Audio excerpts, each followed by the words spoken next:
na ko bimisa bango na boumbu na ko mema bango na Cana. Bien aimé, alobi Cana là où coule le lait et le miel. Mais eloko moko et c'est pour ça mutema nanga. Nzamba tiki bangoka ateba ke Cana là où coule le lait et le miel après avoir kobima en Égypte. Mais na kati ya désert, il y a parcours na désert donc de l'Égypte à Cana milliers désert. Nzamba pesi bango lipa otobengi man et Bible lobi clair man ezaki gâteau na goût ya miel. Et vous comprenez déjà nanu bakoti mboka ne la kate mais bazo lia déjà gâteau moko o bazo goûter déjà goût ya miel o ezabi laka. Et par là na lobani. Bien aimé dans le Seigneur. Tant nzambe alaki biso lola bilembo lola et sengeli to mona nanu na désert otozoleka parce que nous sommes des pèlerins. Pèlerin c'est un passager. C'est un passager. Quelqu'un qui quitte un lieu pour acquérir un lieu mususu. Et maintenant, parcours wana, yango wana, désert. Donc c'est-à-dire, cette vie que nous amenons maintenant, là où nous vivons maintenant, nous sommes que des pèlerins, des passagers. Et destinés na biso eza lola. Lola eza lokola Cana na biso, c'est là où to lia mafuta nzoi, to mela miliki, to fanda tranquille. Na lola ko soane ozalate, ko bunde ozalate, ene ko zalate, jalousie ko zalate, pe makamunyo so mabe e ko zalate na lola.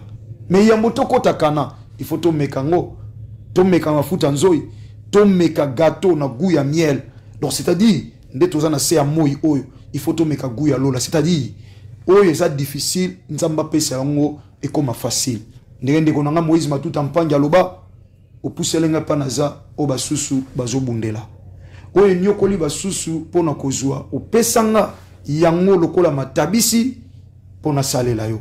Yango wana okoma nelonga fête. Voilà. Donc nzamba zana makokinyo sur la Bible dit Yesu Masiya Nazareth, nzamba solo pe abomoy, tout a été créé par lui et pour lui. Et pour lui. Donc c'est-à-dire il ne manque rien pour nous donner. Et il a le pouvoir parce que la Bible dit c'est lui qui est le chef de toute autorité et de toute domination. Peu importe balien famille nabino et Seigneur yo comprendre que libota tobota mi biso nyos toza place moko. Ba o ba bima bazonga na famille. Nyos ba bima bazonga. Ne famille na boko bimate ato kei au perso c'est comme moi na mpunda ba kanga na singa. So comme na limite ya singa, il faut zonga. Bien-aimé dans le Seigneur, c'est le temps fongola misu, c'est le temps où tellement na vie de prière parce que il y a tigana bisao le secours de l'homme n'est que vanité. Au tamboli banda ko ba meliso ba mai ba kangyo ba singa ba salo biloko belé temps de cérémonie. Mais pendant que je te parle mon frère ma soeur, papa maman yebi, oyebi nzela bana ba leki nzelo lekisimban. Mais où est la solution? Il y a problème et ça problème té. Le problème c'est de chercher la solution à ces problèmes qui vous dérangent. Qu'est-ce que Christ a dit? Venez à moi vous tous qui êtes fatigués, chargés et moi je vous donnerai du repos. Pendant que Christ, sur la croix de Golgotha, il a dit tout est accompli. Christ a dit tout est accompli. Tout. Balia batata na bino. Bobe la maladie héréditaire. Maladie est bon dans la famille, il y a un peu bino. Son sali mabe et c'est à l'onde où il y a comprendre après. Qu'il y a sali mabe. Mais ceux qui n'ont salité, tu vois, ces goûts-là, il y a au mabe, il y a autant dans la vie, il y a kobo, autant mi bali au sangsana bangonzoto. Talabasi au sangsana bangonzoto yaya. Yo quand ça logo là peut-être parce que tu es meilleur, mais non, parce qu'il y a un envoûtement là derrière. Bali yo tombé dans sida, ou tombé dans malade belé au père de vie. Et au comme posséder encore davantage. Diable bangaga moyen possible était au protéger pour la maladie sexuellement transmissible. Le diable n'a pas besoin de ça. Tu peux utiliser tout autre moyen pour empêcher maladie physique et joyauté. Mais maladie spirituelle n'a pas de frontières, n'a même pas de limites. Il y a seul nom qui peut arrêter ces genres de maladies, ces genres des infections. C'est le nom de Jésus de Nazareth. Mais sans Christ, la Bible dit bien sûr, il n'y a pas la vie. C'est lui qui est le chemin, la vérité et bien sûr la vie. Mon frère, sois conscience. Ce n'est plus le temps, il y a la qui jeunesse. Nous, on est né, grandi dans Njili, on est moi na Tchangou, on connaît tant d'histoires, il y a Bilamba, Kokende Batsele, Kokende Batu et tout, et enfin, on a compris que vanité de vanité, tout est vanité. On a besoin. Il y a premièrement le royaume des cieux.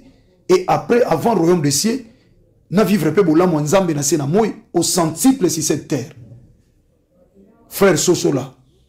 Tika distraction mon frère. Ce n'est plus le temps jeune premier parce qu'après la mort il y a un jugement qui nous attend. Après la mort tu seras où? Son koufi dans le péché. Son koufi li banda na Christ. Tu seras où? Où sera ton endroit? Ok, paiement. Il y aura un jugement bien aimé dans le Seigneur.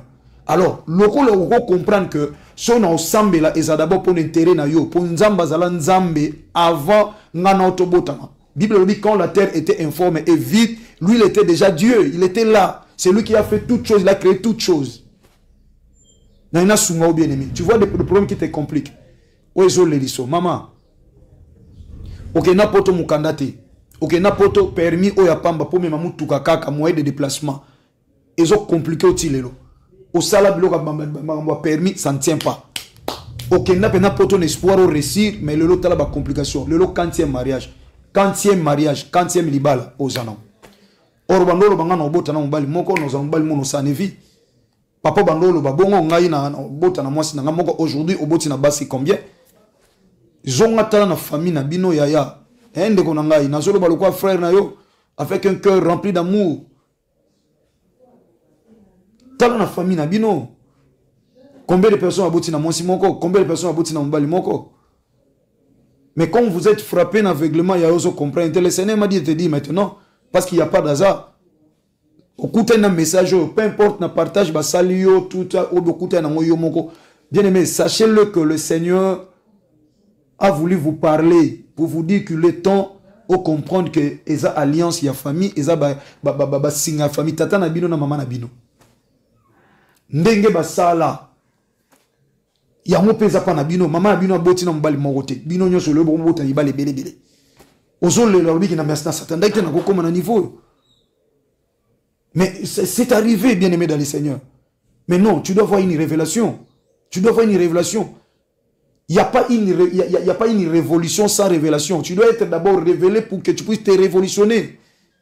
Si tu n'as pas eu la révélation, on trouve vie ou normal. Il y a un monde qui frappe un aveuglement. Aux autres, il y a compliqué. Aux autres, s'il vous plaît, permettez yo yaya. S'il vous plaît. Tala yo na yo za yo na yo na yo wana. Au se retrouver en état aux anon. Je ne crois pas. Je ne crois pas bien aimé dans le Seigneur. Je ne crois pas. Autant, tu sais, s'il a croix, c'est pour t'accueillir. Il a croisé ses pieds ici, la croix de Golgotha. Pourquoi on a alphabet à 7 moko? Ozo compléter le mystère à chiffre 3. Pour ça, on a ma colonie balengo à la 4. Or que chiffre 3, chiffre la résurrection, c'est pour te dire. Na kangir balienyo sur bakoko o balexia na sama koloboka basoy. Na fungoli maboko pona lobano yaka nekta ozanango atoza ndumba kimuyibi nyonso ko za la yaka. Na boya kimuyibi menalinga miyibi.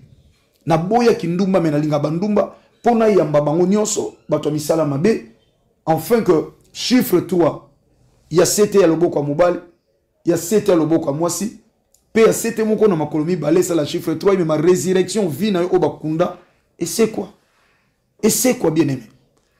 Olota bandoto. Mais ils ont réalisé dans sa vie. Joseph a l'autre ndoto mais c'est une interprétation à tata. Pour son tata interpréta quitter, annota quitter. Joseph en Égypte, a l'autre kandoto. Or Pharaon Azaï na posa ndoto te, mazaï na posa interprétation ndoto. Tika tata interpréter ndoto na tango. Nazo interpréter ndoto no koloba. Ozane siganza mo memo. Mais ndoto, il faut yoko l'interprétation. Si vous avez une interprétation à vie na yote, à toi se retrouver pene na moko esengeli yo pambolama. O pambolama te parce que ok na ndoto. Or Pharaon pe, o esengela pambolo ye pa ozana ndoto. Ce qu'on a na expliqué ndoto na muninga. Bien aimé na invité on a prière. Tout ça, on a 4 mercredis dans le mois de février. Mois de février, et ça, mois où mois il y a une prière étanche dénommée na obombate na opanze sango. Ah, j'aime ça. Batu bile bali ngaba panza sango na bamote. Na obombate na opanze sango. Tala teme ngwana pour na mois de février. Na obombate na opanze sango. Nana ngoyo opanze sango. Ba panza o sango au salaboué, bazong saboué. Mais cette fois-ci, tu panza mutumoro sa. Mutuana apekisi to panze sango te mais to panze sang. Pourquoi? Pour m'ambassader les biso et les kebele. To bombate to panze sango. Mutango komone nani? Yesu Masia Nazareth. Abikisa avec la lobine kolobate. Avec la kekuna lobby. Mais Christ a pini riete. Or, ce qui Christ a lobby sala bo salité. La parole de Dieu obéité au côté de la désobéissance. Et moutou a transgressé loi. Donc ça dit ou a péché a bouki mi be kwanzam. D'office, aza ou a obétama. Aza oyo a obétama na conséquence. Mais pourquoi moutou avec la qui a lobby mais Christ a sali ma bête? Parce que Christ a péché ça qui. Mais azingaba panze sam. Pour azwa le koum, kemo, pema sanjoli. Venez bien aimés dans le Seigneur ce mercredi, en commençant par demain mercredi 1er février. Demain mercredi 1er février, à 7h, l'église CFC, Centre évangélique de la foi en Christ. La prière commence à 7h, je serai là avec moi. De 7h du matin à 11h, prière de Sili. Mercredi 1er, mercredi 8, mercredi 15, puis mercredi 22. Netozawanas, 4 mercredis, il y a mois de février. Mois de février, na CFC, il y a mois de prière et tons. Ataba lokayo. Ataba loba oko koma mwa na nzambe te oyamba Christ te ba finga yo ndumba ba finga muyibi ba finga lokuta ba benga mutapas. Venez avec l'état que tu as. Venez avec cet état. Venez, venez, venez. Boya, boya. Yesu Masia azo benga bino. Atoza na commune nini bien aimé. So komika na Sainte Thérèse.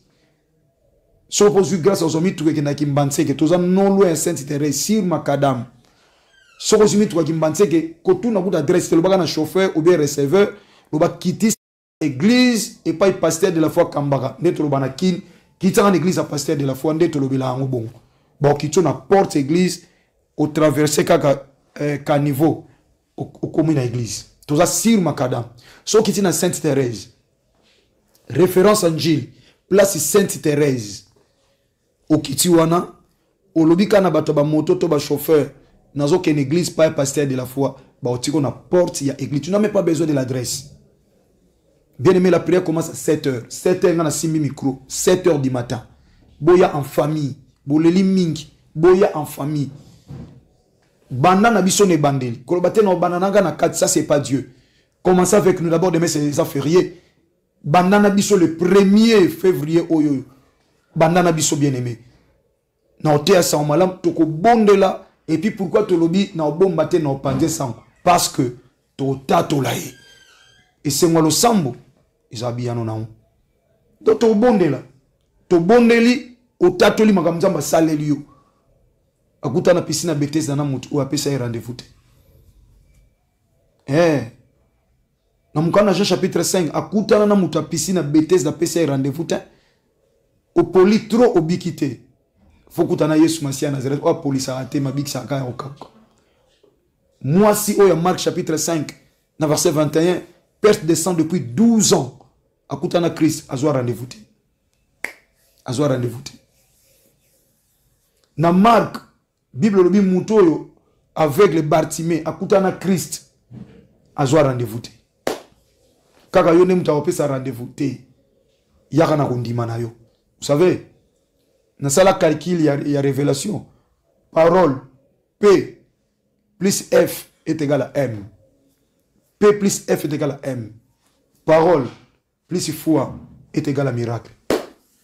Oyokili lo banzami, ondimiango, au vivre miracle. Parole plus foi na yo égal à miracle. Sonza ma la foi note zamuke. A la foi na biso ya grand CNV. Oye comment nzete munene bandeke ba fandaka. Nzamba oselo même na kondimana nga. Yo yaka 7h prière bandi 11h to silisi lobby na 7h église centre évangélique de la foi en Christ, c'est l'une des églises de la 37e communauté des assemblées de Dieu et pas ingai leki na bino mwana yaya muninga tope mosala nzambe par la grâce de Onazo kokamba. Que le Seigneur vous bénisse. Ne ratez pas ces rendez-vous. Yebisa famille, yebisa muninga lobby okenda musala, c'est une occasion demain de venir prier avec nous afin que la main de l'Éternel se manifeste. To bombate, to panze sang.